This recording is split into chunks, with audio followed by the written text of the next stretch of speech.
I want to start today by talking about a very specific and I think a very painful moment that pretty much everyone listening has probably experienced. Okay. You decide you're going to change something, a big thing. Maybe you're finally going to launch that business or get in the best shape of your life or, write that book that's been in your head for years. Ah, yes, the day one energy. Exactly. That day one energy is just, it's intoxicating. You Yeah. buy the new planner. Oh, yeah, the expensive one. You map out the whole strategy. You clean your desk. You have what feels like the perfect plan. Intellectually, you are 100% ready to go. And you do it for maybe 4 days, a week, if you're really lucky. And then the drift starts. The drift, that's the perfect word for it. The planner gets buried under some mail. The running shoes end up in the back of the closet. Mm-hmm. And you're just sitting there staring at the ceiling asking, what is wrong with me? I have the plan. I have the desire. I thought I had the willpower. Why do I do the right plan? Think what? That is the universal question, isn't it? And typically, we blame the strategy. We think, oh, I just picked the wrong diet, or I chose the wrong, marketing channel for my business. Right. It's a tactical problem. That's what we think. But in my experience, and certainly in the text we're looking at today, the strategy is almost never the actual problem. You can have a perfect seed, a perfect plan, but if you try to plant a tropical orchid in the middle of a frozen tundra, It's not going to grow. it's not going to grow. And it's not the seed's fault. It's the climate. It is the climate, and you cannot willpower your way out of a climate problem if your internal environment, your mental climate, is hostile to the thing you're trying to grow. Well, the environment wins every time. Biology wins. Physics wins. Right. So today, we're basically looking at the manual for how to terraform that internal climate. We are continuing our look at Creative Mind and Success by Ernest S. Holmes. This book was written back in 1930, which I know sounds ancient. It does. But when you strip away the old-timey language, Holmes is talking about cognitive psychology, really before it even had a name. He really is. And this specific idea we're covering today, creating atmosphere, it's probably the most practical how-to part of his whole philosophy. I would agree. Holmes can get very abstract. He loves talking about the universal mind and the infinite. All that big picture stuff. But here he gets very gritty. He basically argues that you are walking around inside a bubble of your own making, a thought atmosphere, and that atmosphere is the invisible governor of what you can and cannot achieve. Okay, so we have a clear mission for this conversation. We're going to do 3 things. Let's lay it out. First, we need to define atmosphere in a way that isn't, all mystical and woo-woo. Right. We need to get the mechanics of it. Right, how it actually works. Second, we're going to expose the 4 hidden factories that are right now pumping out your current climate, probably without you even realizing it. And third, we are going to walk through a specific protocol. Holmes gives us the theory, but we've adapted it into a tool we call the atmosphere reset. Because once you realize your internal air quality might be a little toxic, you need a way to scrub it clean. You need the tools. If this episode helps you, please hit like and subscribe for the next one. Okay, let's get into that definition. When I first read that chapter title, Creating Atmosphere, my mind immediately went to, interior design. Right. Low lighting, some jazz music. Exactly. A good vibe in a restaurant. Or, on the other hand, it sounds a bit like auras. Like, I need to get my chakras aligned. Is Holmes talking about magic here? No, not really. He's actually being remarkably literal, almost scientific. So think of it this way. Weather versus climate. Okay. We all get this in meteorology. Mood is the weather. You might wake up grumpy because you slept badly, or you might be happy because you got good news. That changes hour by hour. That's weather. The daily highs and lows. Exactly. But atmosphere is the climate. It's the average temperature over a very long period of time. It's your baseline operating system. I mean, you can have a sunny day in Antarctica, but it's still a freezing climate. That's a really helpful distinction. So I could be in a quote-unquote good mood. I'm laughing, I'm out with friends. But my internal atmosphere could still be one of, say, scarcity or failure. Precisely. And the climate always wins in the long run. Holmes defines this atmosphere as the direct result of thought. He says every person is surrounded by a thought atmosphere. So it's the accumulated weight of everything you've ever thought, said, felt. All of it. Yes, and it just sort of hangs around you like a cloud. That's actually a little terrifying. It's like we're all carrying around our own personal exhaust fumes. Or our own personal oxygen. It really does cut both ways. And Holmes says this atmosphere is the main driver of personal attraction. And he doesn't mean, physical attractiveness. No, not Hollywood charisma. He means, why do you meet some people and you just instantly want to help them? You trust them. You want to buy whatever they're selling. And then you meet other people, and they haven't said a thing wrong. They're perfectly polite. But your skin just crawls. You just want to back away. Oh, I know exactly what you mean. It's that uncanny valley of human interaction. Yeah. You meet someone saying all the right things, maybe a salesperson using a script, but you just feel this repulsion. You feel drained. That is the atmosphere. Holmes quotes Emerson, saying, "What you are speaks so loudly I cannot hear what you say." The atmosphere is the signal you're broadcasting underneath all your words. So if you're pitching an idea to an investor, your slides can be perfect, your numbers can be flawless. But if your internal atmosphere is just screaming, "I am terrified, I'm going to fail," or "I'm desperate for this money," That's the signal they actually receive. that is the signal. It's a subconscious broadcast. In modern terms, we might call it microsignaling or affective presence. There's real research showing people can judge someone's anxiety or confidence levels in milliseconds. Milliseconds, long before you've even processed the words they're saying. Exactly. You are constantly priming everyone around you on how to treat you based on the signal you're putting out. So we have this cloud around us, built by our past thoughts. But I want to get granular here. How is it actually formed? Because if I want to change the climate, I can't just wish for it to be sunny. I have to find the factories that are polluting it and shut them down. Correct. And Holmes, along with modern behavioral psychology, points to 4 very specific sources. These are the inputs that are manufacturing your atmosphere every single day. Okay, let's break them down. What's the first one? Source 1 is inner talk. This is the internal commentary track. Holmes says we are immersed in the atmosphere of our own thinking. Now, most of us think our thoughts are just fleeting. You think, oh, I had a negative thought, no big deal, it's gone. But Holmes says they don't just vanish, they accumulate. Like sediment at the bottom of a river. Mm-hmm. Or like heavy metals in your bloodstream. That's a perfect analogy. Yeah. If you spend 10 years telling yourself, I'm just not good with money, or people always let me down, or I'm not a creative person, you've built a dense, heavy atmosphere of limitation. It becomes the air you breathe. And you don't even notice it anymore because it just feels normal. It's the background hum of the refrigerator. Yeah. You only notice it when the power goes out and it suddenly gets quiet. Okay, but I have to push back a little here. Everyone has an inner critic. Are you saying we have to be like delusional optimists all the time? If I'm bad at math, I'm bad at math. Isn't just acknowledging that reality? That is a great pushback. And there's a difference between assessing a skill gap, I need to learn Excel, Yeah. and adopting an identity. I am stupid. The atmosphere is built by the identity statements, the I am statements. If your inner talk is constantly reinforcing a limitation as a permanent state of your being, you're basically hardening concrete around your own feet. You're making it impossible to move. Okay, that makes sense. The difference between I failed at this and I am a failure. Precisely. So inner talk is source number 1. What's number 2? The second is emotional tone. This one is so crucial because it's about what you feel, not just what you think. Holmes has this brilliant, kind of brutal line. He says, "We are always getting what we believe, but not always what we want." Oof, not always what we want.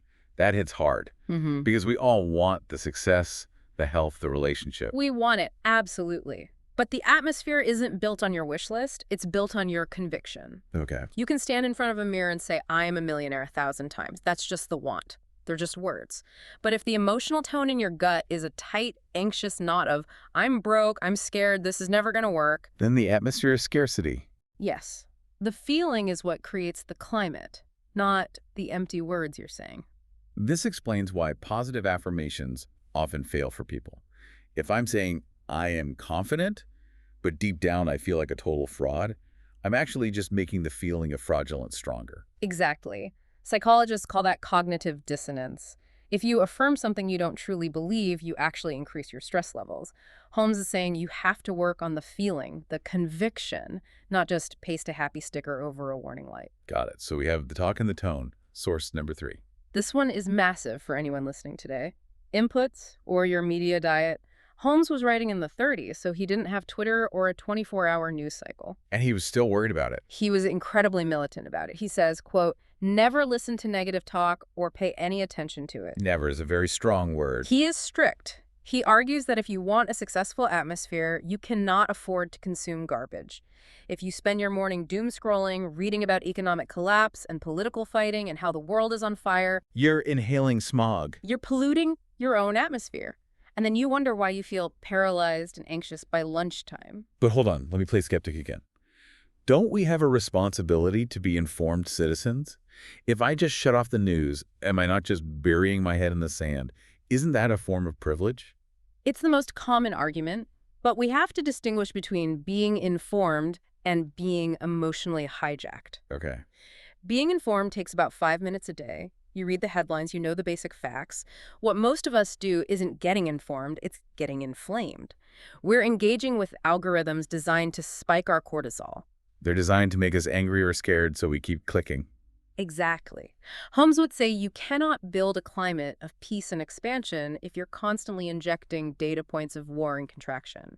You have to treat your attention like a VIP club. Not every news notification gets on the guest list. That's a fair distinction. There's a difference between reading the weather report and deciding to go stand in the hurricane. A perfect way to put it. Okay, what about the fourth and final source? Environment.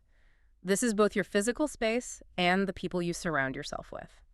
Holmes points out that every business, every home, every office has its own atmosphere. And he says, you never saw a successful man who went around with an atmosphere of failure. Right. And it works the other way, too. This is where we get into what scientists call social contagion.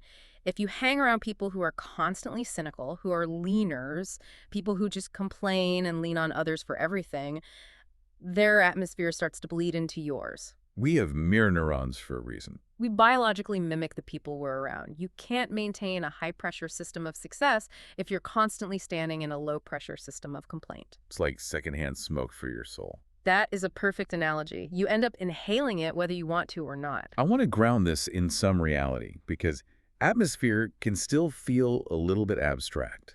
Let's look at some real-world examples. How does this actually play out in, say, business or in our relationships? Let's take a business example that Holmes actually brings up. Let's call it the storefront scenario. Yeah. Imagine a shop owner. Business is slow. Nobody's coming in. I can picture it. They're just sitting behind the counter, staring at the door, stressing out about rent, checking the clock. Right. They're worried. They're checking their empty bank account. They're telling themselves, nobody is buying. The economy is bad. My product must be terrible. What kind of atmosphere is that generating? Oh, it's just desperation. Yeah. Stagnation, really heavy energy. Exactly. It creates a vacuum of neediness.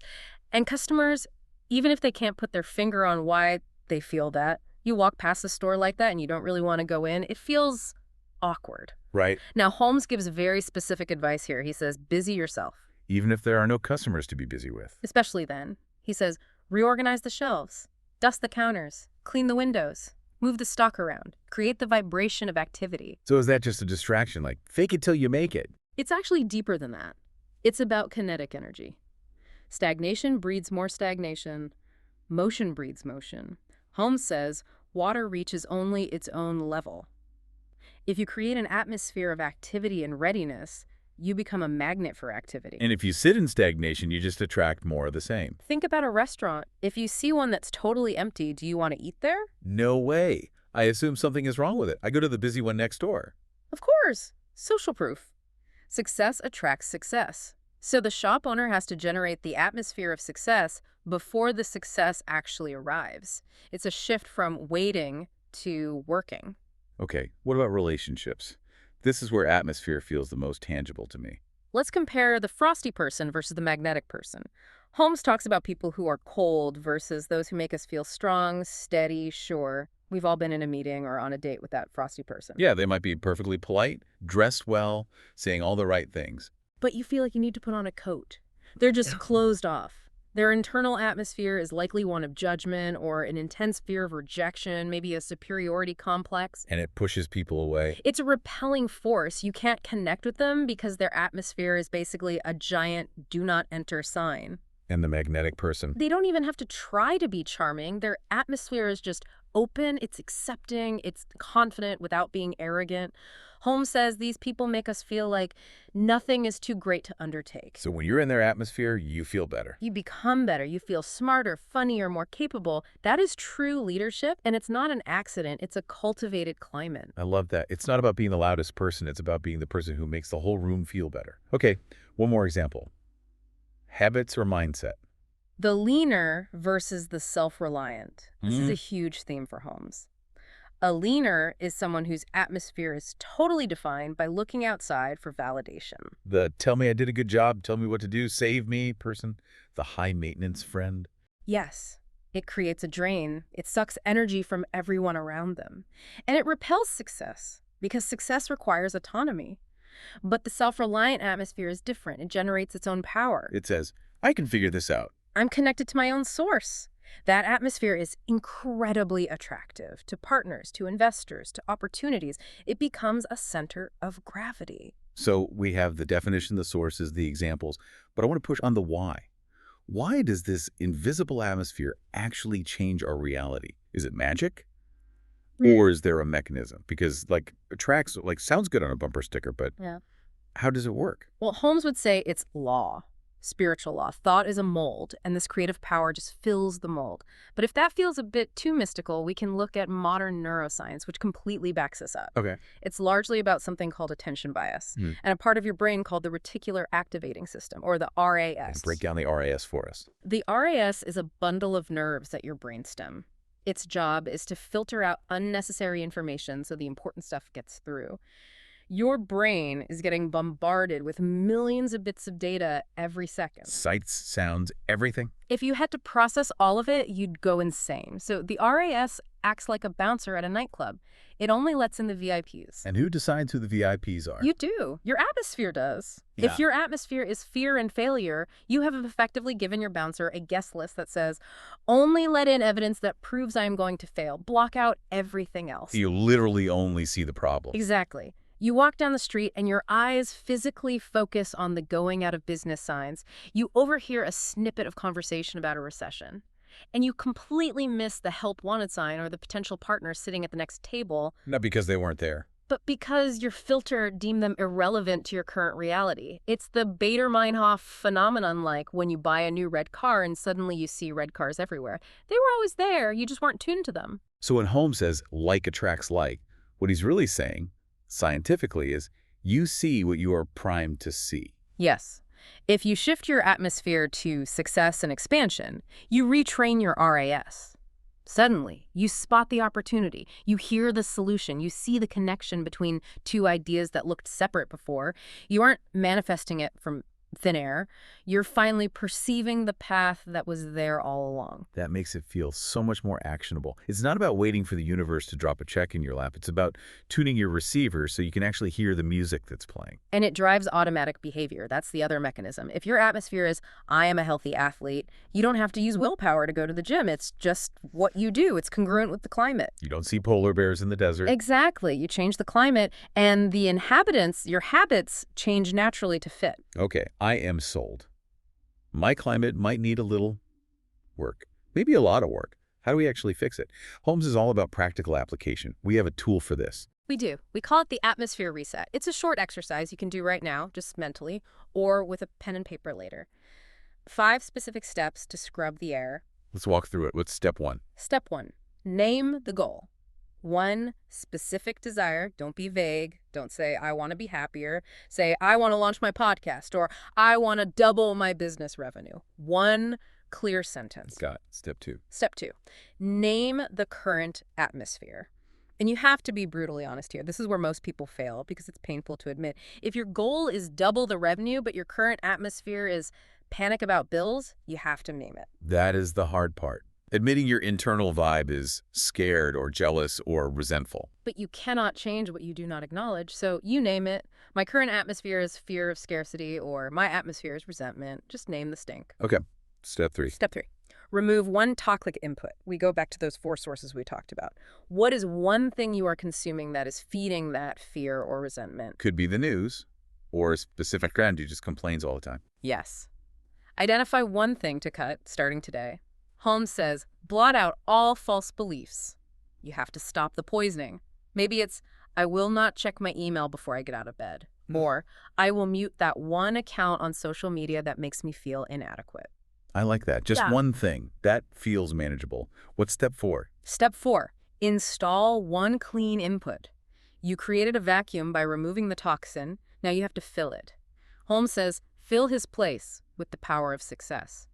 What will you listen to, read, or say that reinforces the new climate? So instead of the doom scrolling, maybe I read 10 pages from a biography of someone who succeeded in my field. Perfect. Or you listen to a podcast like this one. Or repeat one specific affirmation that actually counters the fear, something that feels like the climate you want to live in. And finally, step 5. Step 5, take one small action today. This is the storefront concept we talked about. Don't try to move a mountain, just move one pebble. A physical action. It has to be physical. Tidy your desk, send that one email you've been putting off, put on your running shoes, even if you only walk to the mailbox. You need to prove to your subconscious that the atmosphere has actually shifted. Action clears the air, it breaks the static. So to recap the reset, name the goal, name the stink, the current atmosphere. Yeah. Cut one toxin, add one nutrient. Yeah. And move your body. It's simple. But if you do that consistently, day after day, the climate absolutely changes. Now, you just mentioned consistency. I imagine people try this and they fail. I know I have. What are the common traps? Holmes lists a few specific mistakes people make. He does, and they are traps we all fall into. The first one is a big one, and it's kind of counterintuitive, talking about it too soon. He says, keep it to yourself. He is adamant about this. Talk dissipates the power. Right. When you have a new idea or a new goal, it's fragile. It's a tiny seedling. If you go around telling everyone, I'm going to change my life, I'm going to be a millionaire, two things happen. First, there's psychological research showing that telling people gives you a premature sense of completion. Your brain gets the dopamine hit from the announcement, so you lose the drive to actually do the hard work. That explains so much. You feel good about saying it, so you don't actually have to do it. Exactly. And the second danger is that other people will shoot you down. They'll project their own doubts onto you. Oh, are you sure? That sounds risky. And because your new atmosphere isn't strong yet, their doubt infects you. So he says, keep your own counsel. Build the pressure inside until it forces you into action. Don't let the steam out the whistle. Use it to turn the wheels. That is fantastic advice. Silence is power. Okay, what's the second mistake? Looking at the past, Holmes says, never limit your view of life by any past experience. But that's hard. If I failed at something 10 times before, isn't it logical to think I'll fail again? That's just pattern recognition. It's logical to the old atmosphere. But if you're building a new one, the past is irrelevant data.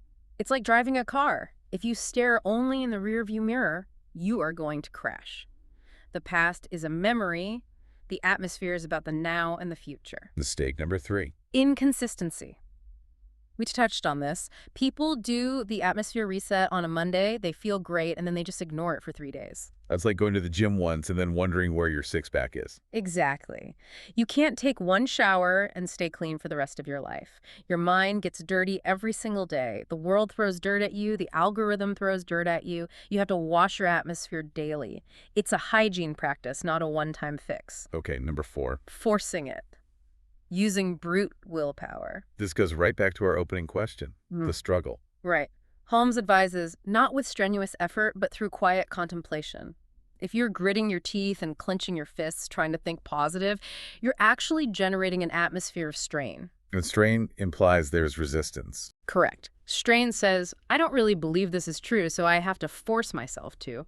You want an atmosphere of ease, of knowing. You don't have to try to believe the sun will rise tomorrow. You just know it will. That's the level of conviction you're aiming for. And the final mistake. Judging others. This is a subtle one, but Holmes warns against it. How does judging someone else affect my atmosphere? If I see a competitor doing something shady or just someone being annoying, why can't I judge them? Because your subconscious mind doesn't really distinguish between me and them when it comes to things like abundance.